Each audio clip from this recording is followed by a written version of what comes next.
Also wir haben Hinweise aus der Vergangenheit von Warmzeiten wie Kaltzeiten, die deutlich belegen, dass das Klima sich schon immer gewandelt hat. Denken Sie an die schrecklichen Eiszeiten, die alle 100.000 Jahre Pi mal Daumen die Erde heimsuchen, andererseits wieder die Warmzeiten.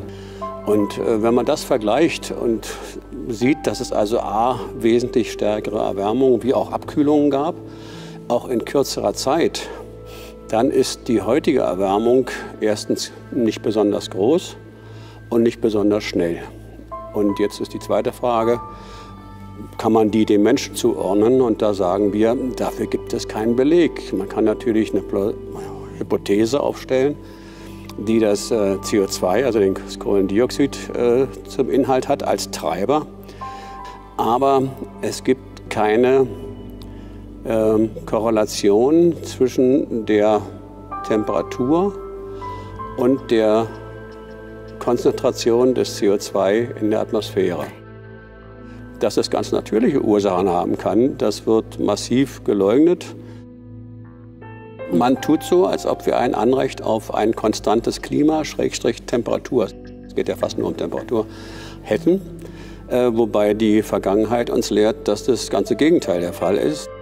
Das Klima ändert sich, solange wie es eine Atmosphäre auf diesem Planeten gibt, also seit gut 3 Milliarden Jahren. Aber wenn wir daraus eine Gefahr ableiten, eine richtig große Katastrophe, und zwar die die ganze Menschheit betrifft und obendrein noch grenzüberschreitend ist, dann bieten sich ungeahnte Möglichkeiten der Steuerung, der Einflussnahme und auch des Geldverdienst. Sie glauben ja gar nicht, was allein in die Klimaforschung für Milliarden, 10er Milliarden von Euros oder Dollar geflossen ist oder aber nun auch in die Vermeidungsstrategien. Ja, was meinen Sie denn, was das für eine Attraktion auslöst für Tausende von Lehrstühlen, von Forschern, von Verwaltungsbeamten, von Überwachungsorganen? Die müssen genehmigen, die müssen verteilen, die müssen ablehnen, die müssen schauen. Also es gibt ein großes Interesse daran, dieses Steuerungsinstrument weltweit zu etablieren. Und deswegen ist auch die UNO so vehement hinterher, weil hier dadurch Macht zuwächst. Macht in der Verteilung von Geld und von Einfluss und so weiter. Also das ist eine Attraktion, die diese Panikmethode auslöst auf die Politik. Sie können das, was Sie schon immer gerne machen wollten, kujonieren, drangsalieren und abkassieren. Und das mit Zustimmung der Betroffenen. Was gibt es Schöneres? Also niemand, der klar im Kopf ist, hat was gegen Umweltschutz. Wir sagen nur, Klimaschutz und Umweltschutz haben nichts miteinander zu tun.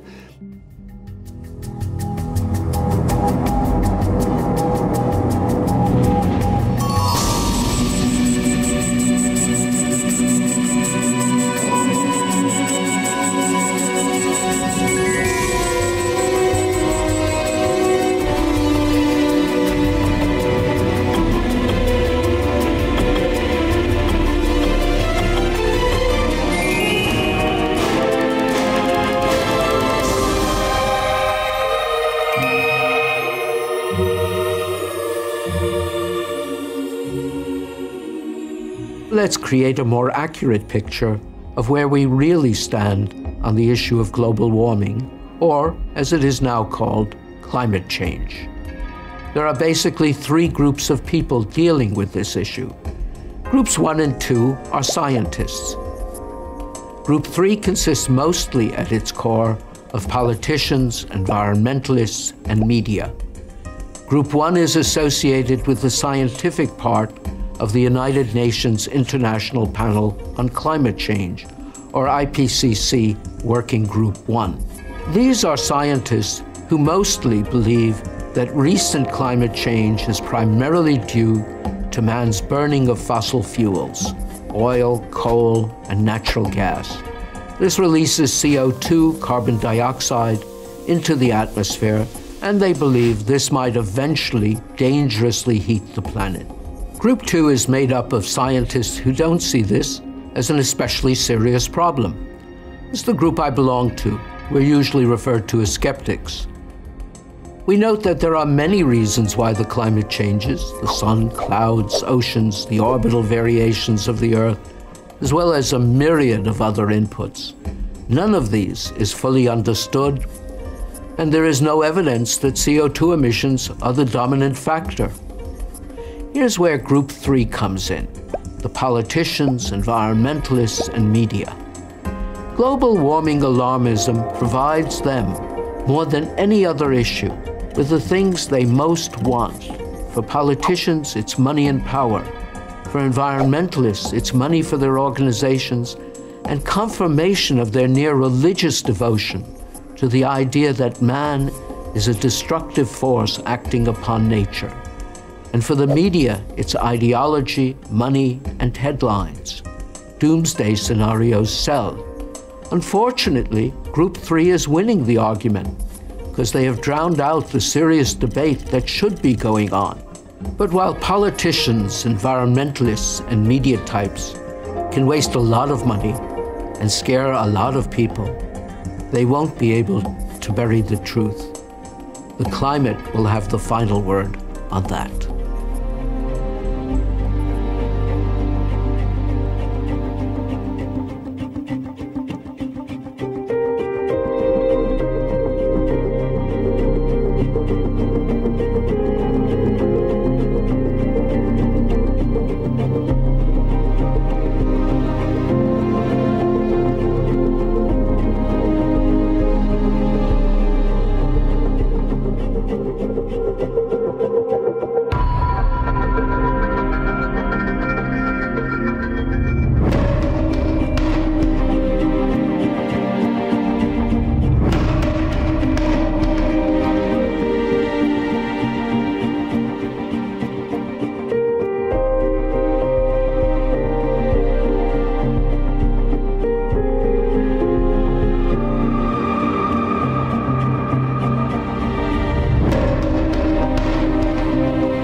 Why Donald Trump has pulled out of the supposed climate change group, which is about carbon emissions.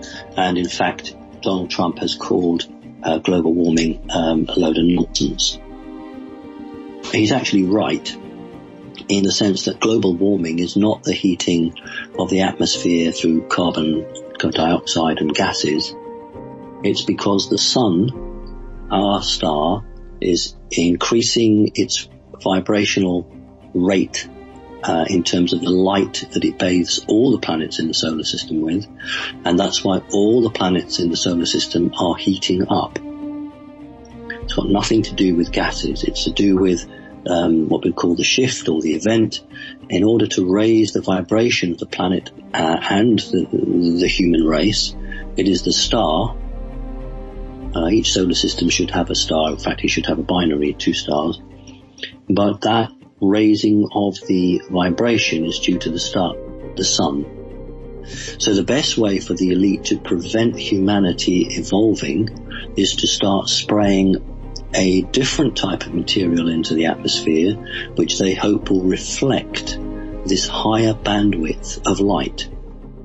The human eye, as wonderful as it is, only sees a very small proportion of light. We call it visible light. Things like gamma rays and X-rays, they're light, but our eyes don't see them. But nevertheless, they come under the banner of light. So we're now talking about some rays that the sun is emitting that we cannot see, but are affecting our physical bodies and every living thing, including the planet itself.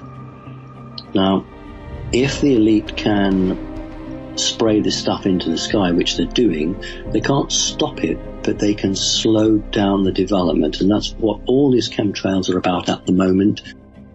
That's why so many people in so many countries are reporting them, and so many people who've never seen a chemtrail in their part of the world are suddenly seeing them, because what the elite are trying to do is to ensure there's a blanket around the Earth.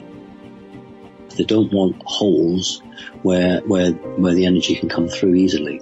So the whole point about this from the elite's perspective is to reflect back the higher vibrational energy from the sun to slow up human development on the planet.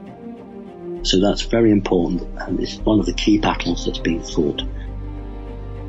So that's done, and that's why Trump is saying he's not going to be involved in the climate change, because it's all a load of nonsense, which it is. It's just used as an excuse to get the public behind the idea of global warming. They don't want the public to understand that the true sense of global warming is their salvation. It is their freedom.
If our human rights laws stop us from doing it, we'll change the laws so we can do it.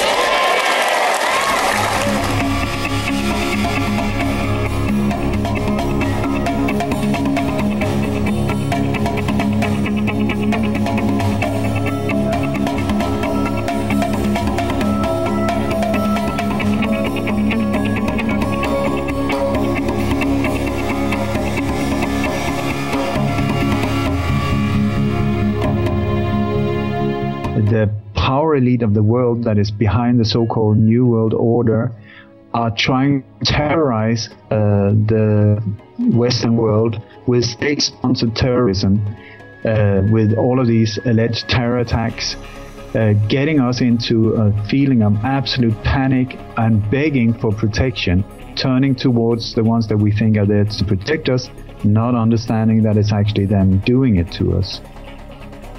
The people in power are trying to turn the police into like a paramilitary unit, where police officers, that's why they look like Robocops nowadays as well.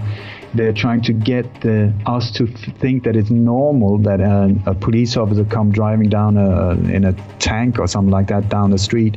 They want us to get used to this feeling of martial law as part of their agenda towards the New World Order. Because that is the whole thing, to get the emotional impact through so that we will accept whatever their solution is to the problem every single time.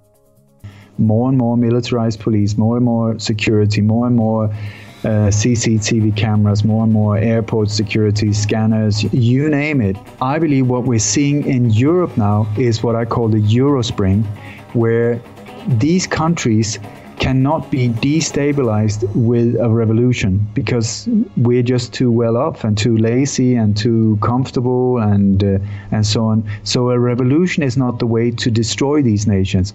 They need to be attacked with so-called terrorism. That's the way to destabilize them. And you will see that it's exactly the same countries being hit again and again and again. do not let yourself get scared. It is only through fear that they can control us. This is so important.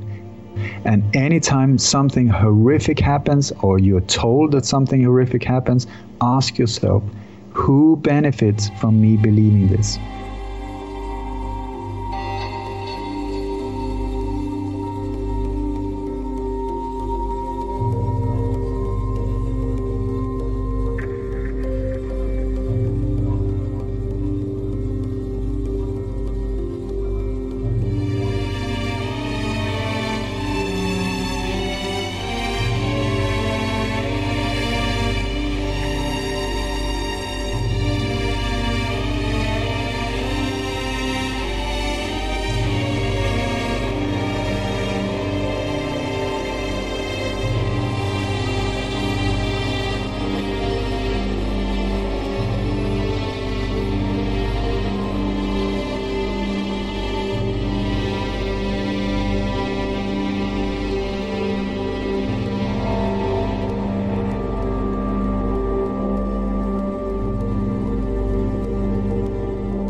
Time and again, the flowering of citizen journalism and online independent media has thwarted the establishment media in their attempts to convey a narrative favorable to the deep state. So it is no surprise then that in the wake of the latest false flag terror incidents in the UK, that British Prime Minister Theresa May has identified the free and open intranet as the greatest facilitator of terrorism. We cannot allow this ideology the safe space it needs to breed. Yet that is precisely what the internet and the big companies that provide internet-based services provide. The UK government has already implemented some of the most draconian restrictions on internet usage of any country in the Western world, including the Investigatory Powers Act, which requires internet service providers to store all internet users' data for at least 12 months in case the government wants to access it, and the Snoopers Charter, which grants government agencies and intelligence services the authority to hack into individuals' computer systems and the ability to collect masses of data on people's internet browsing history, regardless of whether they are even suspected of a crime. Of course, the crackdown on the online independent media and citizen journalism is not limited to the UK. Governments around the world are enacting laws and empowering their own intelligence services to surveil and control their own populations, curtailing the ability of independent media to counter the mainstream propaganda. If it turns out, as it did in the case of the Manchester bombing and the London attack, and the Westminster attack, and the Paris airport attack, and the Berlin Christmas attack, and literally dozens of other terrorist incidents, that the alleged attackers were all known wolves who had been identified by and often in contact with intelligence services before their alleged involvement in these plots, an independent online media might connect these dots to find a common underlying pattern. Namely, that these events are being aided by, or at least passively allowed by, these intelligence services, the same ones that have been caught time and time again, encouraging, funding, and even concocting terror plots in order to bust them just in time. However, if the deep state is in control of the apparatus for disseminating information online and censoring independent reporting, they can craft a very different story. One in which an overworked and underfunded intelligence system is straining under the burden of responding to all of these incidents, and only budget increases and even greater surveillance of the public can possibly reduce the threat from terror. To stop these terrorists is the prime political imperative of our time, and it can only happen through an independent media that is willing and able to counteract the official propaganda of events like the London attack and the Manchester bombing.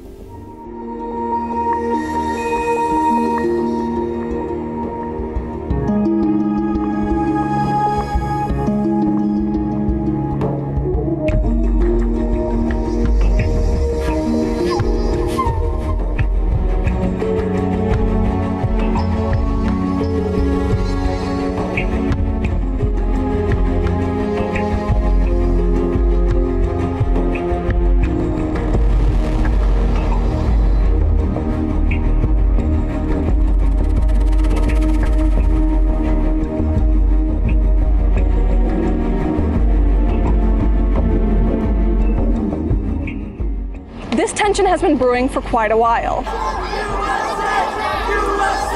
Immediately after the election, vicious protests broke out nationwide, with America being split into two camps.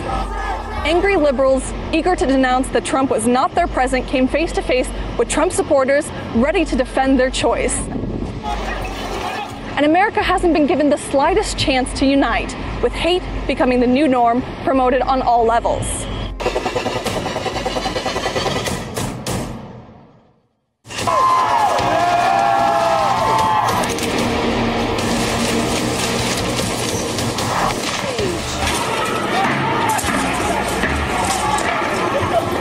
So with instigation like this, it's no wonder that tempers have been flaring over the top again and again. Those who used to be peaceful leftists morphed into the radical alt-left, not shying away from using violence, just like their political opponents across the spectrum. The situation has gotten so tense that people even began bringing weapons to protest. Violence led to violence, pitting Republicans against Democrats, Americans against Americans, leaving the question of what else could happen, and is there any way of fixing this divide?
Но Соединенные Штаты везде, по всему миру, активно вмешиваются в выборные кампании других стран. Ну, вот куда пальцем на карту мира не ткнешь, везде вам будут жаловаться на то, что американские официальные лица вмешиваются в их внутренние политические процессы. Мы вмешиваемся. Вы сами постоянно вмешиваетесь. Это звучит не как оправдание, это звучит как констатация факта. Но, повторяю, нам это и не нужно делать. Президенты приходят и уходят, даже партии меняются у власти. А основная политическая линия не меняется. Поэтому, по большому счету, нам все равно, кто будет во главе Соединенных Штатов. Мы примерно знаем, что будет происходить. И в этой связи нам, даже если бы было желание, смысла-то нет никакого вмешиваться.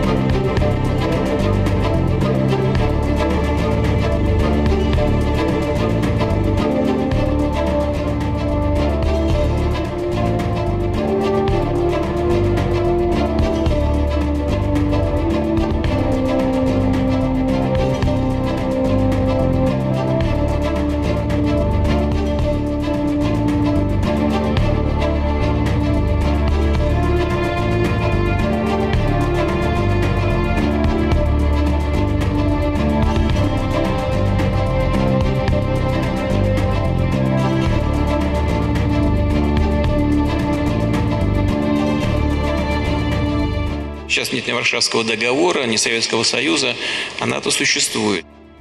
Возникает вопрос, а зачем? Ответ только один. Что бы там ни говорили, это инструмент внешней политики Соединенных Штатов. Соединенные Штаты требуют от своих союзников повышения военных расходов и в то же время одновременно говорят о том, что НАТО ни на кого нападать не собирается. А если вы ни на кого не собираетесь нападать, зачем увеличивать военные расходы? Давайте мы договоримся о единообразном понимании норм основополагающих принципов международного права и будем придерживаться этих правил. Потому что пока этого нет, пока внедряется право сильного, кулачное право, до тех пор будут у нас возникать проблемы, которые мы сейчас наблюдаем в Северной Корее.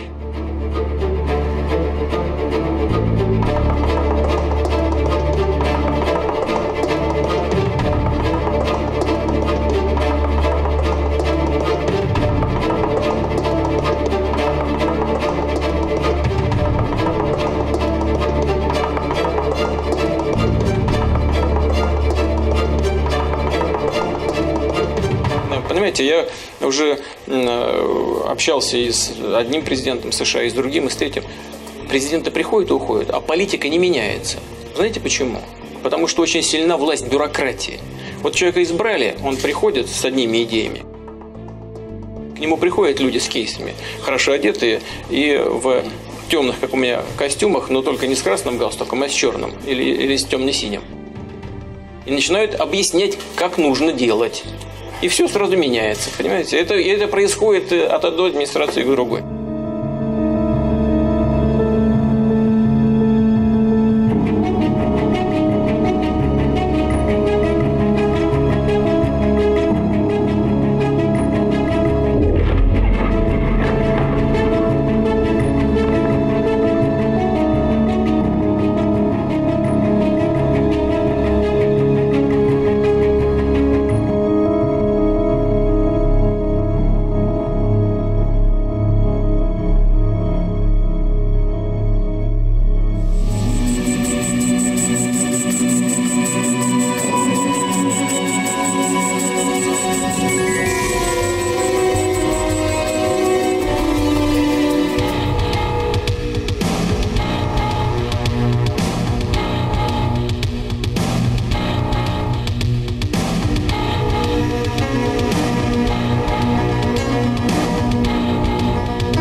These 13 demands are just absurd. It's definitely not a rational list from which to negotiate. It's basically saying to Qatar, we want you to be a vassal of Saudi Arabia and do whatever Saudi Arabia demands. I can't imagine that the Qatari government would take this list seriously, which means the crisis will continue. It's absolutely ridiculous for Saudi Arabia to be accusing Qatar of the very thing that the Saudis do, and as you say, the Emirates as well. I think we have to also look at this in light of the issue of Iran, because much of it comes down to that. The Saudis and the Emirates and the others do not like the fact that the Qataris have a decent relationship with Iran, and that is really an economic issue. They share an enormous offshore gas field that is extremely lucrative, and this is a business deal that certainly the Qatari government is not about to sever. And also I think it just plays into what is an extremely dangerous escalation of tensions with the Trump administration, Israel, and Saudi Arabia trying to encircle Iran. And this is one more example of trying to cut off ties that Iran has to other Gulf and Arab nations. So there's many different reasons, both politically, economically, and militarily, why this crisis could just lead to much greater tensions in the region.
CDC is not there to tell the truth.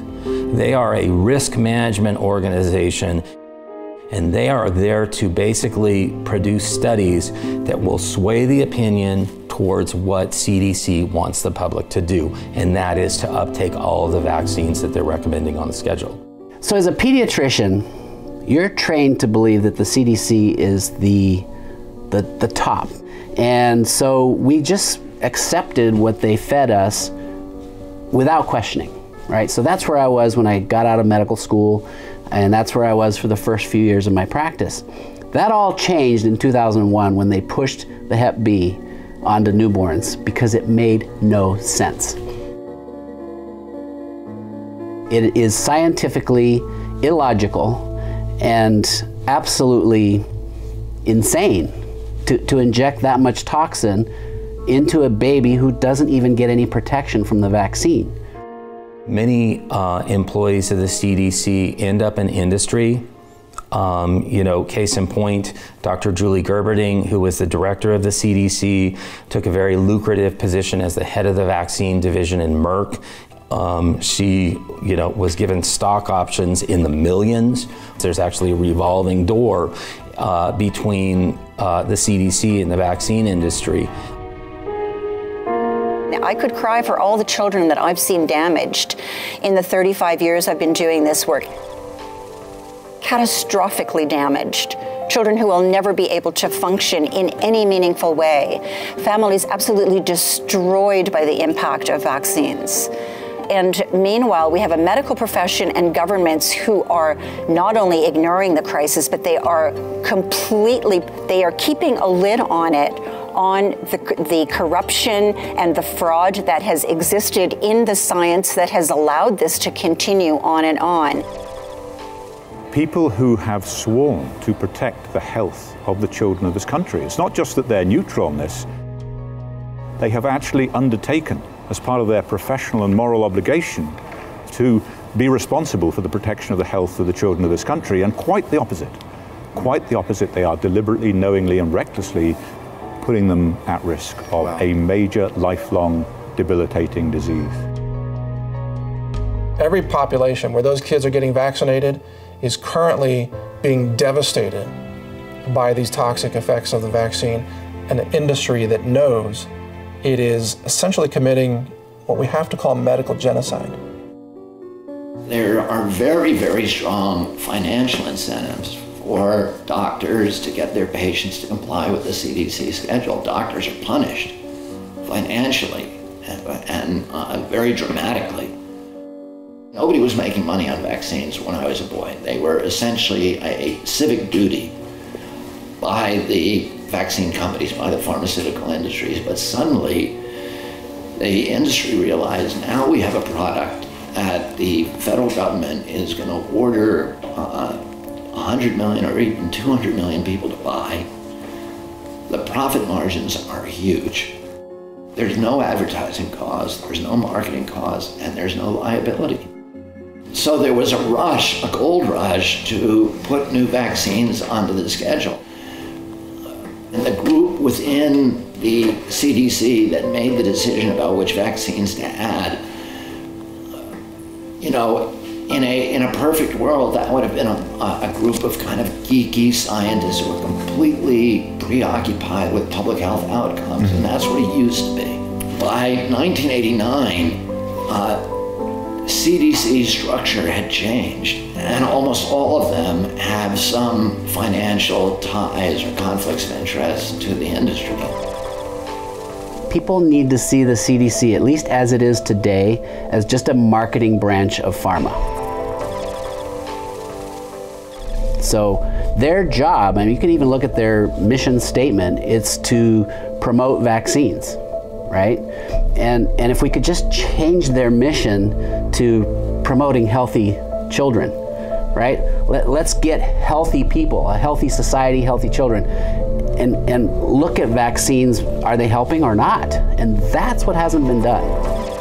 Invoking violence with guns and threats and turning healthy people into disabled, handicapped people, harming children, killing children, suppressing science, suppressing voices, committing scientific fraud, covering up the information that could shine light on this. That's what the vaccine industry has become today. It is a criminal enterprise committing mass violence against innocent people everywhere around the world. There will be a day, I believe, when those who have committed medical violence against our children in the form of vaccines will be held accountable. Perhaps in their own lifetimes, with prosecutions of crimes against humanity. But even if that doesn't happen, they will be judged beyond this life. There's a spiritual judgment.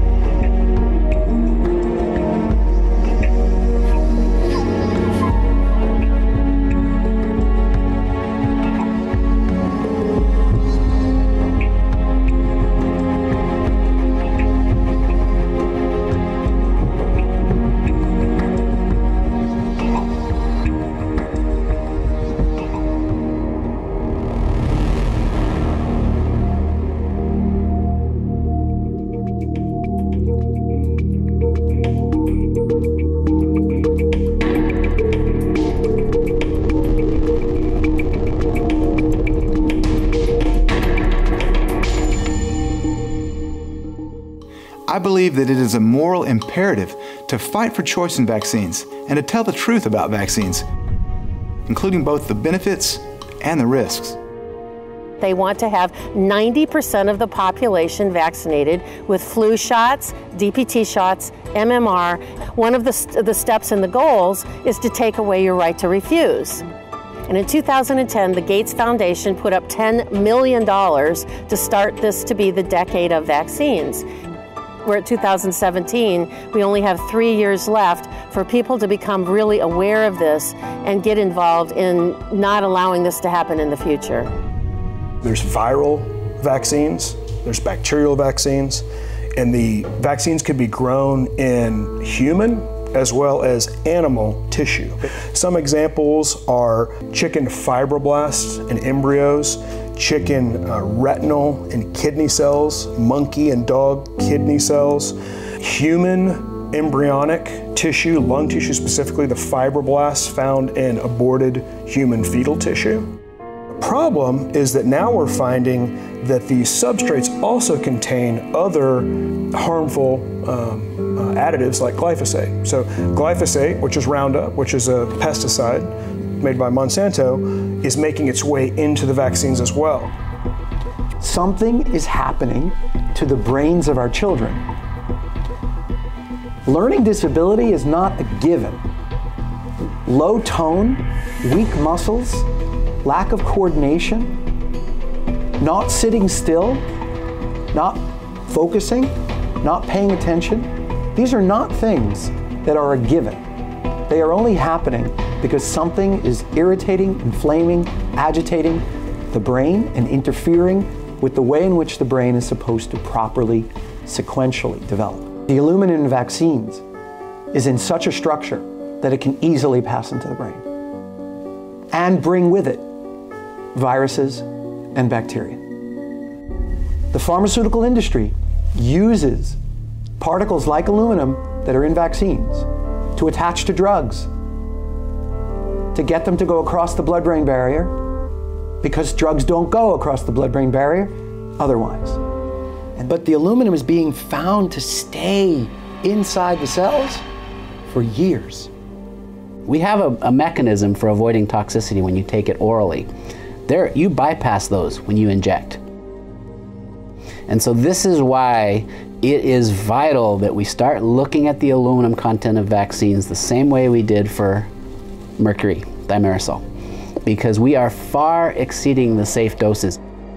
And the studies are showing that the aluminum is causing neurological and immunological damage. They're causing autoimmune diseases, and the FDA has established a safety level. And children that receive the hepatitis B vaccine at birth receive 20 times the content of aluminum, 20 times above the FDA's safety level. Children at 2 months of age are receiving 50 times above the safety level. Every parent and every doctor wants to have healthy kids. So how do you do it? We need to feed our kids real food. So real food for babies means breast milk exclusively, and real food for kids means food that is in its recognizable form. We need to avoid toxins. 2 of those toxins which are given like candy are acetaminophen, the main ingredient in Tylenol, and antibiotics. Kids need to have as much exercise and outdoor time as possible. They need sunlight, they need vitamin D. But we have kids in chairs sitting all day when our bodies want to move and be outside. We need to have kids playing in the dirt, let them get dirty, let them get messy, because we know that exposure to dirt helps you create a better immune system and reduces your risk of autoimmune disorders. I think a lot of people have been asleep. I don't think they have really understood what has been happening over the last 30 years. We have seen the infrastructure instead of doing what they should do, and that is doing the proper science, being partners with parents in preventing vaccine injury and death. They've taken a hardline approach. You either do it or we're going to punish you. If you don't do it the way we say you should do it, we're going to punish you with societal sanctions like no shots, no school, no shots, no medical care, no shots, no health insurance, no shots, no job. This is a very serious situation. And if we don't stand up now and fight for our freedom, we're going to fight ourselves in chains for the next century.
Recently reported UFO sightings in Arizona and the United Kingdom, causing quite a stir online. Have aliens finally made contact? Nigel Vile, a resident of Frome, England, has captured a video of a UFO shooting over the skies of Clay Hill, Warminster. The town has been called Britain's UFO capital by some experts, a Roswell of sorts where UFO hunters gather. En mayo del 2017, en el programa 60 Minutos, el ejecutivo en jefe Robert Bigelow, dueño de la compañía aeroespacial Bigelow, dijo que en la Tierra existe una presencia extraterrestre. Do you believe in aliens? I'm absolutely convinced. That's all there is to it. Do you also believe that UFOs have come to Earth? There has been and is an existing presence, an ET presence. And I spent millions and millions. I probably spent more as an individual than anybody else in the United States has ever spent on this subject. Is it risky for you to say, you know, in public that you believe in UFOs and aliens? I don't care. You don't worry that some people will say, did you hear that guy? He sounds like he's crazy. I don't care. Why not? It's not going to make a difference. It's not going to change reality of what I know. Do you imagine that in our space travels we will encounter other forms of intelligent life? You don't have to go anywhere. You can find it here. Yeah. Where exactly? It's just like right under people's noses.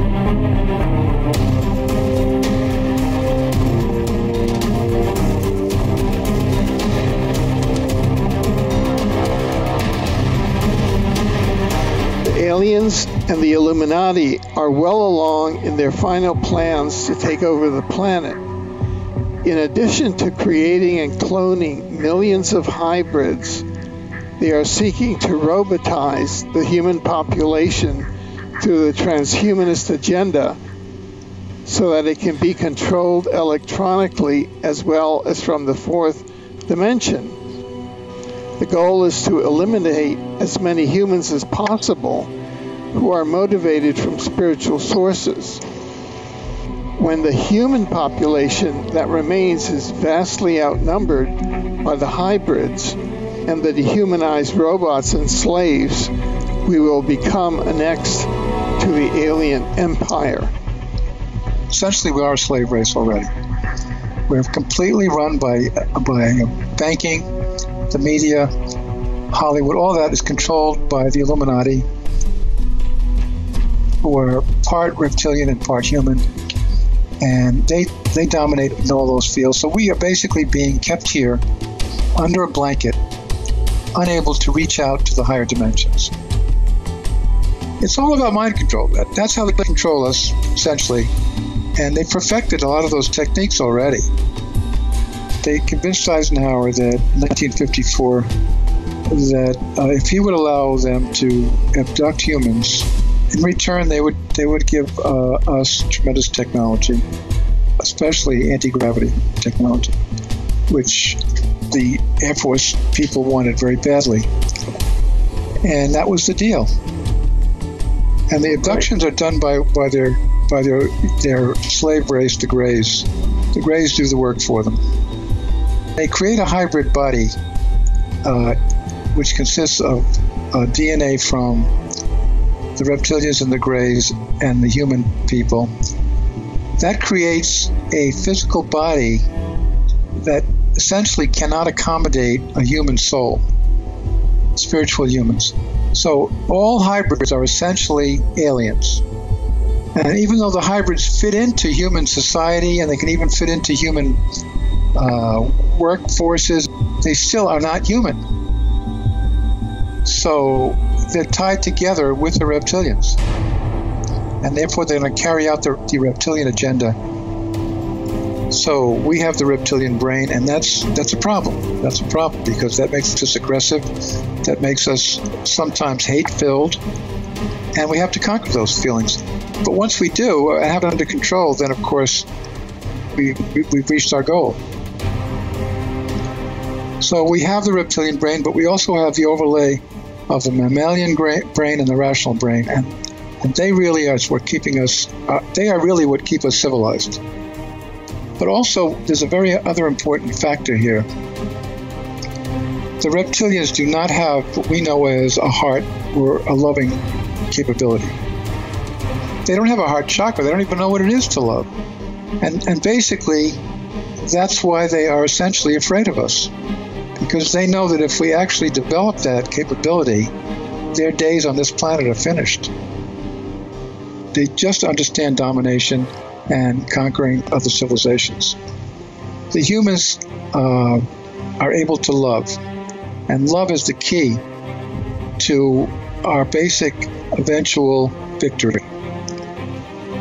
The fact that we can love is the key. to ultimately perhaps winning in this struggle. And we can also reach up into the higher dimensions.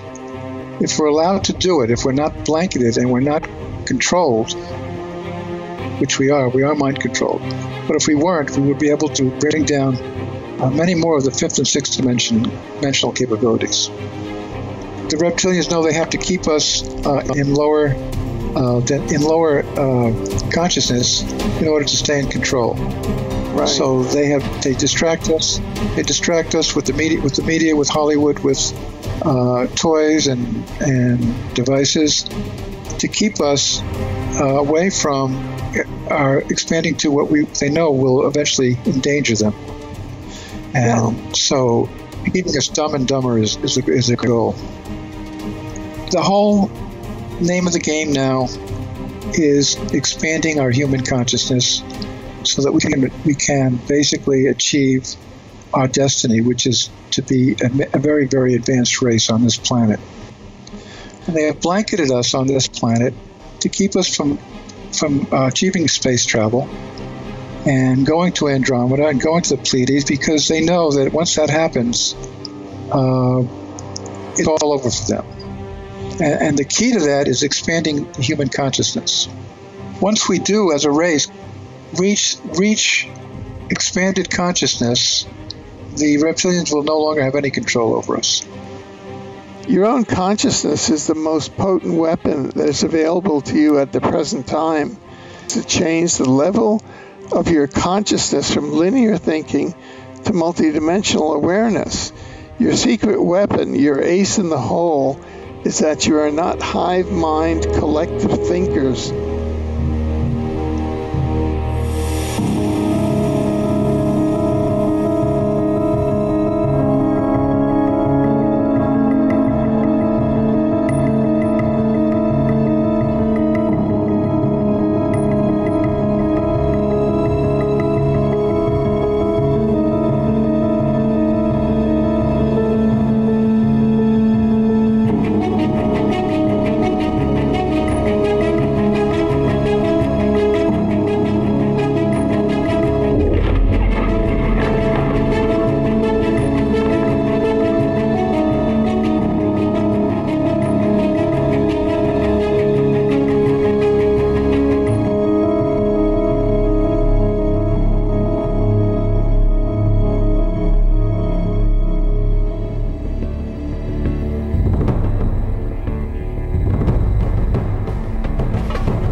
humain se retrouve dans un contexte où son stress intérieur, son stress qui vient de cette incapacité de digérer la vie qu'il vit, génère un stress au niveau du mental. La pensée de l'humain perturbe comme une onde hertzienne l'atmosphère terrestre.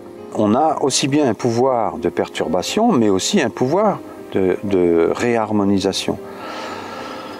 Donc on a intérêt à prendre conscience de nos pensées si on veut réhabiliter et prendre en compte le contexte dans lequel on se trouve et le réharmoniser. La pensée a un pouvoir créateur harmonisant qui est très très important. On a ce pouvoir-là, mais c'est vraiment une pensée qui doit venir du cœur et non du mental. Donc le mental est l'élément qui a perturbé tout ça. On a mis le mental à la place du cœur, alors que c'est le cœur qui décide et le mental qui exécute. Quand on rentre dans les écoles dès le début, on va faire en sorte que l'éducation nationale puisse vraiment intégrer sa doctrine de façon à ce que chacun devienne, à l'aide entre autres des vaccinations, des bons moutons qui vont tous dans le même sens, à condition que naturellement on rentre dans le rang, c'est-à-dire que la pensée unique qui nous est enseignée soit bien intégrée pour surtout pas regarder un petit peu à côté. Et on ne sait jamais, ça pourrait déranger. C'est comme ça qu'on a, depuis quand même un siècle et demi, on va dire, transformé l'humain avec un état souverain de soi en humain avec le moi-groupe. C'est-à-dire on ramène l'humain au règne animal. On lui enlève sa capacité d'être souverain, c'est-à-dire de penser pour lui-même et par lui-même, mais avec une vision globale des choses. Donc devant un constat assez chaotique de la situation dans laquelle on se trouve, je pense qu'il faut rester très, malgré tout, positif et optimiste, parce qu'il y a énormément de ressources dans la nature et dans les guides de la nature, notamment qui se manifestent à travers le règne végétal et aussi les animaux dignes de ce nom, les animaux qu'on n'a pas exploités et mis dans un contexte de culture hors sol industrielle. On a ce pouvoir de recréer des liens avec la nature. L'âme est une entité spirituelle qui vient chercher des informations qui lui manquent pour être finie, pour être remplie totalement, comme un livre qu'on écrit ou comme un vase qu'on remplit. Le mal-être est toujours synonyme d'ignorance de notre âme. Qu'est-ce que j'ai besoin pour vivre? Qu'est-ce qui nourrit mon âme? Alors au vu du fonctionnement énergétique du corps humain, et dans la mesure où l'âme est venue chercher des informations qui lui manquent, on peut se poser la question, où va-t-elle trouver ces informations?